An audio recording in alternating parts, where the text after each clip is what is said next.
Good morning, guys. We are your hosts, Lori and Shenisse, certified spiritual life coaches, and we are so glad you're here. Welcome to Coaching Sessions, a series here on Branching In where we coach you through various life challenges. And guys, just so you know, you don't have to fix anything right now. Just be here and let our words meet you where you are. In today's episode, we will be coaching you through the guilt that can be felt when you are setting boundaries. So to start off this session today, let's first start by just identifying, Shenisse, what a boundary is. So boundaries are limits we set for ourselves in relationships, work, and personal life to protect our well-being and maintain a sense of self. So boundaries, they define what we are comfortable with and how we allow others to treat us and what actions we'll take if someone oversteps them. Oh, that's great, Lori. I love that definition of what a boundary is. It's so true. And, you know, we're all different. So what a boundary looks like for me may not necessarily be what a boundary looks like for you. Your definition, Lori, is define what we're comfortable with. So you really need to define that for yourself. What are you comfortable with? What are you comfortable allowing others to do? And there's different relationships in which they all look different. We have work relationships, personal relationships, and family relationships. And so each one will be nuanced. So what a boundary you set with, you know, a family member will be completely different than a boundary you set with like a coworker. And so really defining and being able to flow with the nuances of what that looks like for you and then implement them going forward. Yeah. And that actually leads us right into, Shenisse, what boundaries really help us do is form a clear distinction between where we end and where another person begins, allowing us to engage with others while staying true to ourselves. So I can stay true to myself by having this boundary. But if I didn't set that before going into the relationship, it gets kind of cloudy, or I might say yes when I mean no. So really having that clear distinction of where we end and where another begins. Oh my gosh, Lori.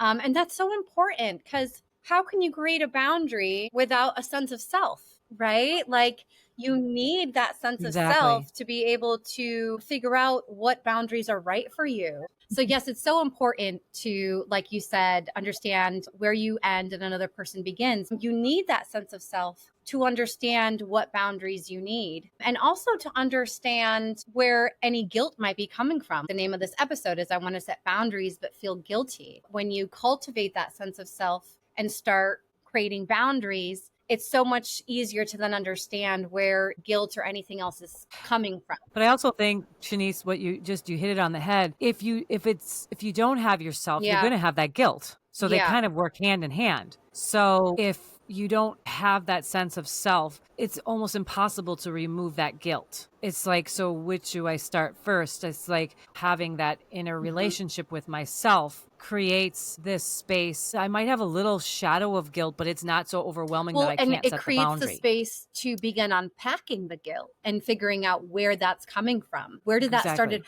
Who planted that seed, right? Like, why do I feel guilty about setting a boundary? Where is that coming from? And so creating that relationship with yourself creates the space to start unpacking all of that. So Lori, when you first started setting boundaries, how did that guilt show up in your life? What was that like, and how did you deal with it? Where the guilt came in for me specifically was setting boundaries with family. I think for the relationship wise, it wasn't as challenging to set boundaries with strangers for me, but close relationships or family specifically was very challenging. I was raised with no boundaries, and I was raised, there is no boundaries with family. Was specifically. So you can do anything. You could be a murderer. You could be anything. It's family. So there is no boundaries. I relate to that so much. Family, that was like just what it was. The unspoken rule is you can have boundaries with this person. My family would talk like, oh, or you don't want, or I shouldn't say boundaries, but they never talked in those words, but more like you don't have to talk to this person. But if it's a family member, that's a whole different thing. Yeah. So the rules didn't apply to family. So because the rules didn't apply to family, for me, I felt so more guilt than anything to set a boundary with a family member that I had to like look for outside validation from everywhere. So it would calm my nerves and my anxiety because my inner self Yeah. knew I needed the boundary. And then I would call around and try to get advice or like explain my story. And I had to keep explaining my story of what happened, that I need to have this boundary. I needed somebody to validate for me that it was okay. Yeah. And that would relieve some of the guilt. So that was what my normal practice was trying to set boundaries with family and trying to get rid of the guilt, was trying to go outside of myself for validation and removing a little pieces of guilt, even though I'd still kind of have a little bit, but it would feel lessened by as many people I could get to agree with me. You know, that's so common though. I think all of our listeners and viewers can relate to that. That's such a common thing. Yeah. And I resonate so deeply with everything you Mm-hmm. said because it was exactly the same for me. Like eerily the same. Yeah, and there's a fear of being disconnected because it's family Yes. and I'm going to be all alone. So if I actually disconnect and don't, and create this boundary with a family Yeah, member, that's I'm the going to be all alone. fear, That's the right? Is feeling. they'll That's leave me. They literally how I won't felt. love me anymore. They won't invite me to Yep. things anymore. They'll start talking shit behind my back. Yep. And I some did, and some Girl, didn't. yes, exactly, exactly. What we have almost very, very similar like guilt Yeah. around family Similar and boundaries because it was experiences. exactly the same for me. I didn't grow up hearing the word boundary. My mom had no boundaries. She could never say no to anyone. So Mm-hmm. even when she overextended herself and she became resentful, she would still say yes. And so I grew up taking that in and being like, Mm-hmm. oh, well, that's how relationships work. And so I was the exact same way Exactly. where I couldn't say no to people. And then Mm-hmm. even when I realized that I needed to start setting boundaries and started working on it, I would panic. I would have full on panic attacks at the fear of saying no. Yeah. And it was so much working through that Mm-hmm. and talking myself down and really showering myself with love that I was able to bring down the panic and the absolutely just overwhelming fear of saying no to a family member and finally, Mm-hmm. working my way up to it. But yeah, there was so much guilt, shame. Yeah. And what was going to happen? You know what I mean? Like when you said even too, well, you're expressing like so much Right? fear Like, and what is like the what was, worst case? for saying no, Yeah. what was going to happen? Like, I don't even know that we thought that far There past that. Did not you in the think past that? moment. It was It just was like, in the moment, it was just panic and fear. And it was later on when I was unpacking all of that guilt and panic and fear that I'm just like, okay, I have some abandonment issues that I need to work through. yeah, right, That's what it was in a nutshell for me. right, At the right. deepest Yeah, level is I was afraid that they were going to abandon me and that they weren't going to love me anymore. right, right. And at in the Yes. sense, you're abandoning Yes. yourself to not be That was a abandoned whole by them, nother which that's what realization. typically Yeah. for me the process Yeah. was. But yes, finding out like from myself and my story was that guilt that came with family boundaries and where that was coming from, and being okay with, again, I'm an adult, I can set my own boundaries, and reminding myself, yeah, like when we were children, Shanice, we couldn't. Yeah, that was a valid, No. it's No. family, there's no boundaries. But able to set them as you get older, it takes a little bit of, Yeah. being Yeah. No, uncomfortable. exactly. And that's okay. It's okay to be afraid and it's okay to feel guilty and fearful, whatever it is that comes up for you. Because for those of you who grew up in a similar way to me and Lori, um, it's so out of the comfort zone to say no and to create boundaries with family. And for me, what really helped was being like, okay, well, if the worst thing that happens is I don't have them in my life anymore, then I have to be okay with that. I'm not going to keep abandoning myself. I got to the point where I'm just like, okay, Mhm. then leave me, don't love me anymore. I mean, that's not what happened. Not to say that I didn't have relationships that fell out of my life. Right, I did. And I right. grieved them and, had Mhm. to move on. But my worst fear didn't come true. Like, I still have my family. They still love me and I have boundaries. So it's a Mhm. win-win. Yeah.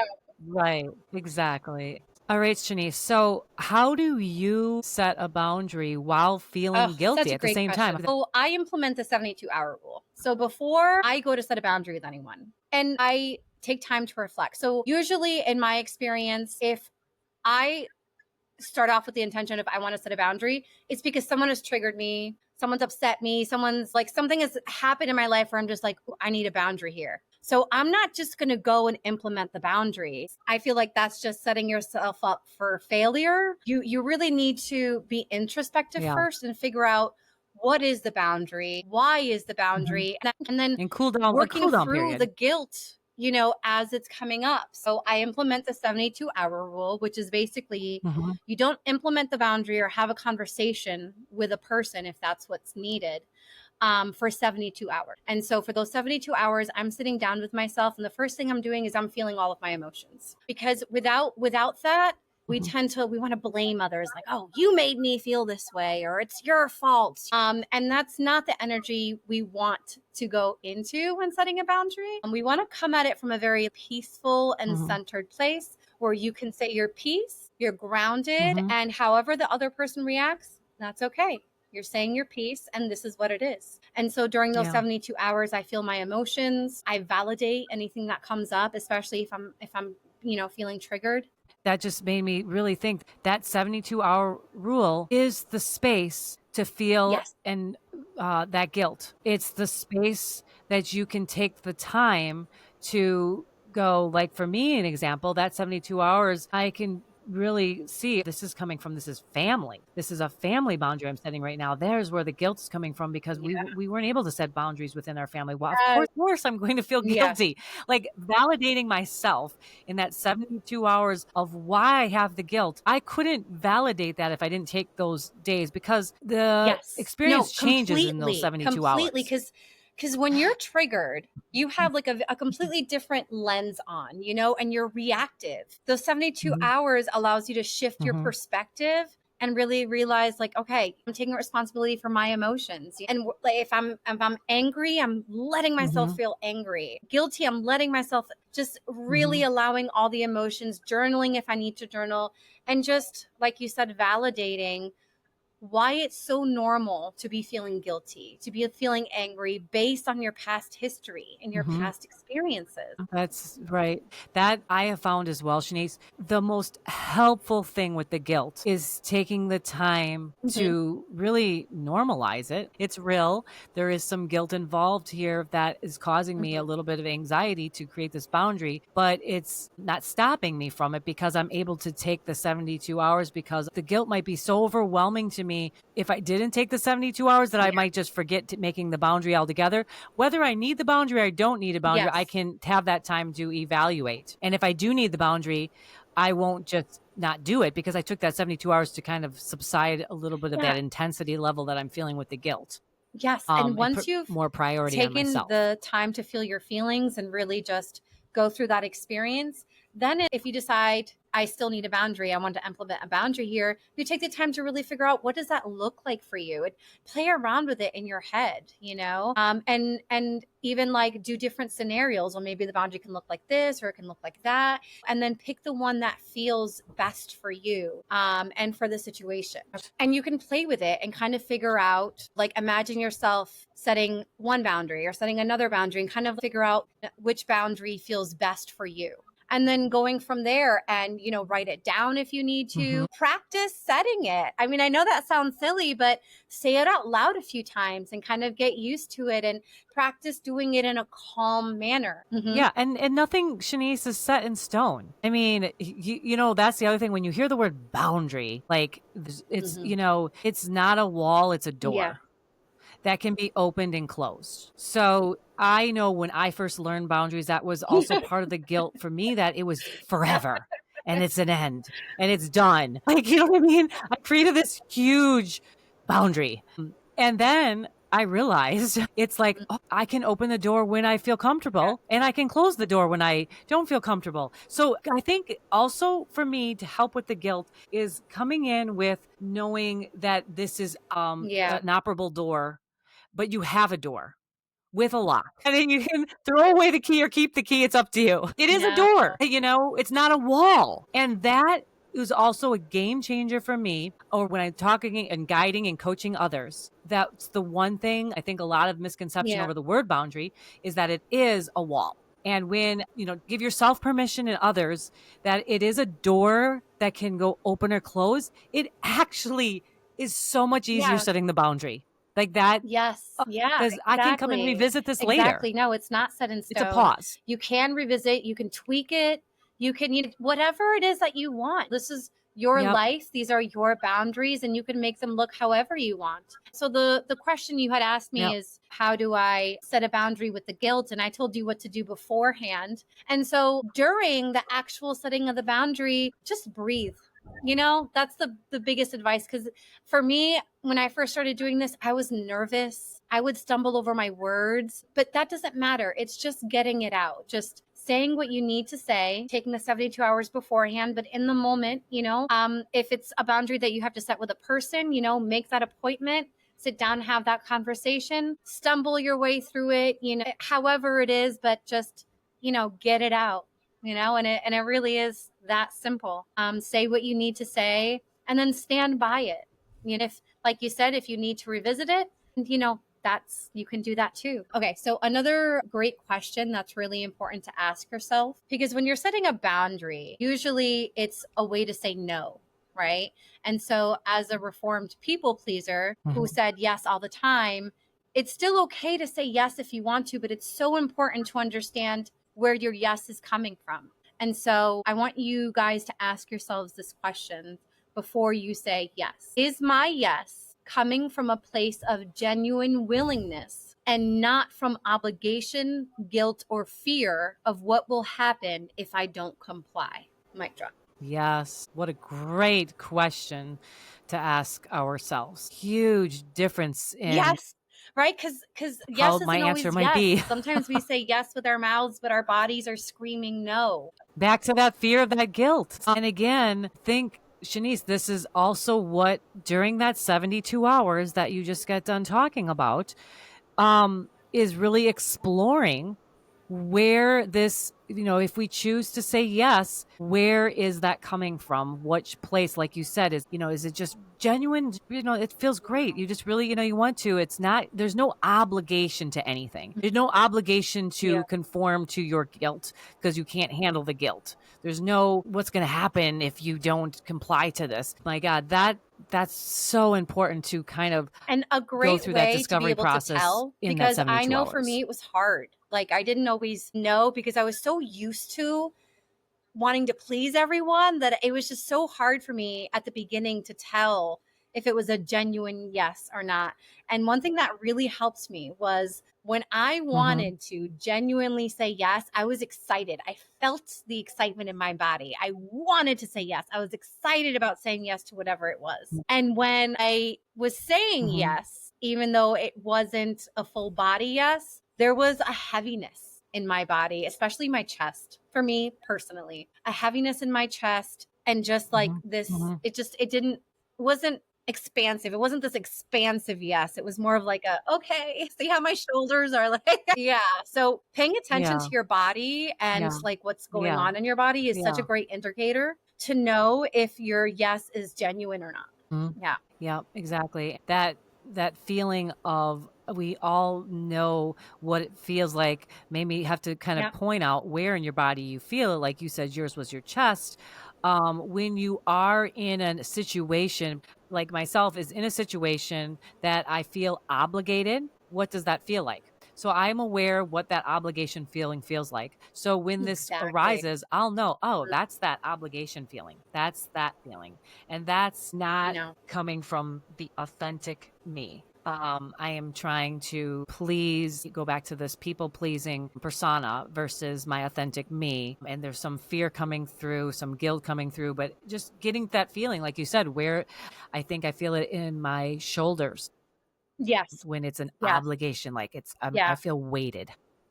Yes. It's like a weight. No, it doesn't It's feel like good. anything, an Yeah. obligation. Oh my Exactly. gosh. And if, It's that. and the Yeah, last part of that exactly. was fear of what will happen if you don't comply. That's a huge indicator right there, because if you're afraid to say no, then there's stuff there. There's stuff there that you need to, take a closer look at and figure out where is Yeah. that fear stemming from, because a yes should come from willingness, not from obligation, and definitely not from fear. Exactly. And Shenisse, another really good thing to keep in mind that for myself and others is it's really important to know that I'm not responsible for how other people respond to my boundaries.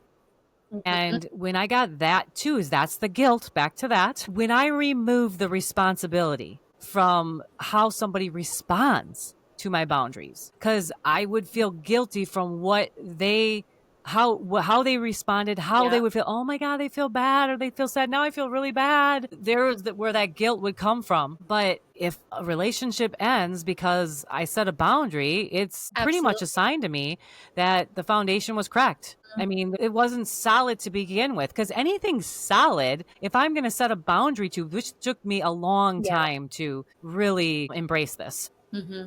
is that it's not meant for me. And everything is Yeah. not meant for me. And that's Yeah. okay. I wanted everything to be for me, like Mm, everything. And there's something yeah. wrong with me if it's not for me. Like, what? I'm not for everybody, and everybody's not for me. But I did not have that belief for a very long time. So that also created the guilt that something is wrong with me, something because they are having a bad reaction, or I would put so much into their reaction and to their whatever it You was, took how they were feeling. responsibility I put for their their feelings over feelings. mine, bottom Yeah. line. Yes. Yes, that was a huge thing for me is always taking responsibility for others. In fact, I would start thinking about what they were feeling before they'd even feel it. Like I was Yeah, already in playing out my the worst mind case thinking like, scenario. how are Yeah. they going to feel about this? And I was already playing it out. Yep. And I was already creating things that probably might never even happen or going through, but I was already like going through every scenario because I'm already catching all my corners of what I'm going to say of this and what if they feel like this and what am I going to do if they do this. So huge learning lesson, huge point is just reminding Mhm. myself that it is not my Yes. responsibility how And others because in healthy respond to the relationships, boundaries I we set. can set boundaries without guilt, fear of retaliation, or manipulation. And if either of those comes up, it's not a healthy relationship. It's even in that it's for you because it's giving you the opportunity to rethink your relationship and ask yourself, is this relationship serving me? Exactly. Well, Shenisse, that's it for today's episode. Thank you guys so much for being here. Whatever came up for you today, just give it space. Exactly, Sometimes Lori. the most powerful thing Love we can that. do is just If notice. you guys would like to learn more about us or check out our products and services, you can click the link in the description. We offer an a la carte boundary course for those who want to dive deeper into setting and implementing boundaries. And I just want to add from my personal experience that that boundary course is really what got me to the point where I now feel comfortable saying no, and setting and implementing boundaries without guilt. So love it. Yes. Well, Absolutely. thank you guys for Absolutely. And be listening able to to talk about Branching it. In with Shenisse. And Lori, join us for our next See you then. episode. We post every Friday. See you guys then. Bye.